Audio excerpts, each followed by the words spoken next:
With only a few more short days remaining, all of us across the college football sphere are counting down the hours until EA Sports College Football 25 releases. And since we're all Dynasty Mode fans, there's one question that's been going around everywhere since the game was first announced. Who are the top schools to rebuild in that game? But I'd like to post a different, more difficult question. Rebuilds are boring. Those teams have seen the mountaintops already. How about just flat program builds? Taking a team that hasn't ever had championship success, or at least haven't in a long time, and taking their destiny into our own hands as coaches. Today, we'll be doing our best Bill Snyder impression, and we'll be listing the top 15 Dynasty build schools in EA Sports College Football 25. We'll start with Group 1 here, which are a group of 5 teams that I don't ever see moving up to the Power 5 with enough football success, but provide a good challenge and should be fun to build. Starting off with Charlotte. These guys are a young team, having restarted their football program around the turn of the 2010s and moving up to FBS in 2015. They made one bowl game in their history, which they lost, so there's pretty much a blank slate to build a legacy here. They just moved into the American, but have an abysmally small stadium. The good news is that they're in a rich recruiting ground, and you should be able to use the transfer portal to your advantage with so many other Carolina schools in the area. Next up is my favorite from NCAA 14, the UMass Minutemen. They're currently an independent, but will be joining the MAC in 2025. Like Charlotte, they also have a really small stadium, but since they joined the FBS in 2012, they've arguably been a worse program, having not won more than 4 games a season in that entire time span. Fans and the administration don't care about the team, since it's a hockey state, and UMass isn't even anywhere close to Boston. You're pretty much building them from scratch, and it might be the hardest job in America. After UMass, you guys probably expected this, it's the Kennesaw State Owls. New kids on the block in Atlanta with the smallest FBS stadium and the most desperate conference in the CUSA. Historically, they've had a really fun triple option offense to run, too. These guys will be Dynasty favorites, and it's pretty clear why. After that, more Dynasty favorites. The MAC. Like, the entire conference. That is all. Our next group will be G5 to Power 4 projects, as in teams that could realistically make the jump to the Power 4 level if you bring their football program enough success. I'll be pointing out their facilities as well so you can see how P4 ready they look so they easily fit into their new conference. Let's start with New Mexico. A while ago, the Lobos were considered good shots for Big 12 application, and they have a decent-sized stadium.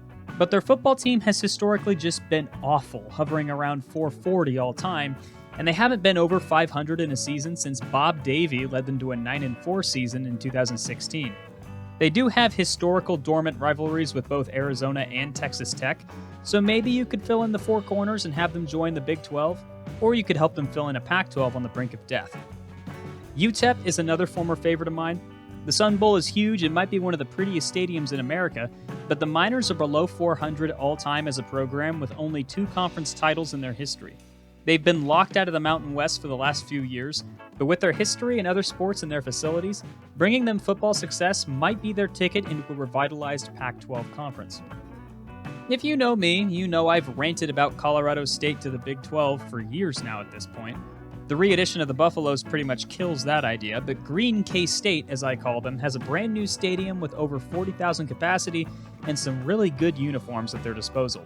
Considering the rest of their success, their path to the Big 12, especially if you do some realignment of your own, is right there for the taking, as long as their football program figures it out. Your move, coach.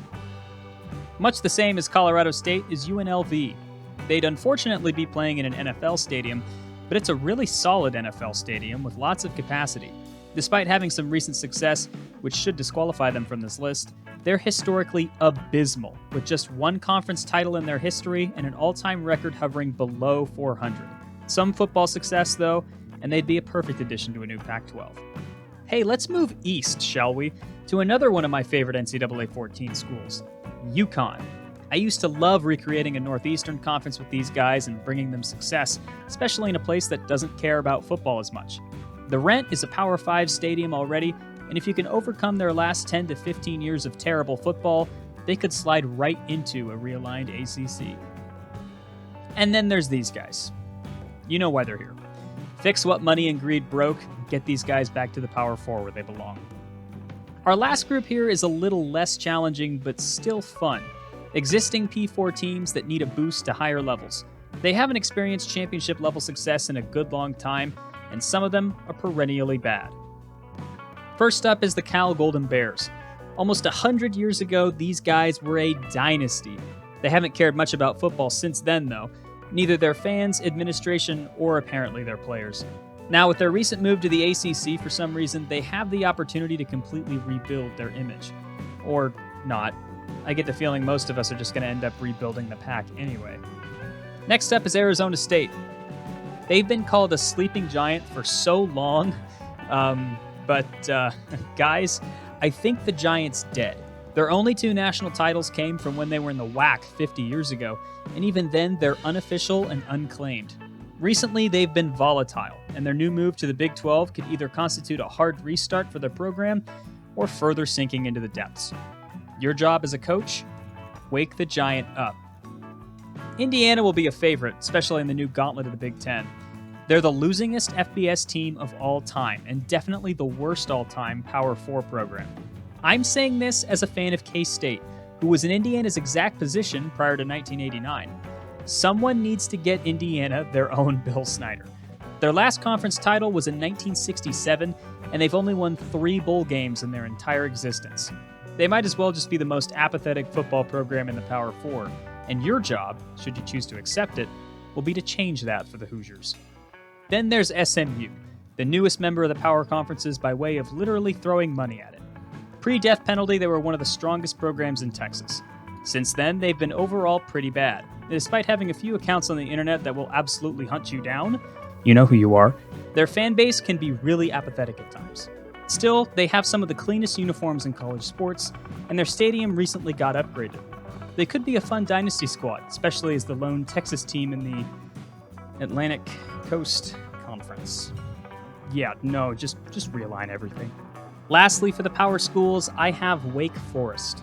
Yes, they've had some recent success under Dave Clausen, but by and large, they're one of the hardest schools to win at in college sports. Wake is the smallest P4 university and the 6th smallest FBS university, with a minuscule stadium and just 2 ACC titles in their history. They're the ACC school you sometimes forget exists. They're a tough job, but potentially an incredibly rewarding one, especially if you can dominate the rest of the Tobacco Road schools. But anyway, that's just a list of quick hitters from me. What are your building project schools for the new game? Let me know in the comments below.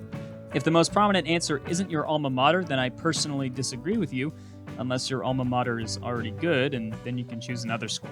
But that's been the case since 14.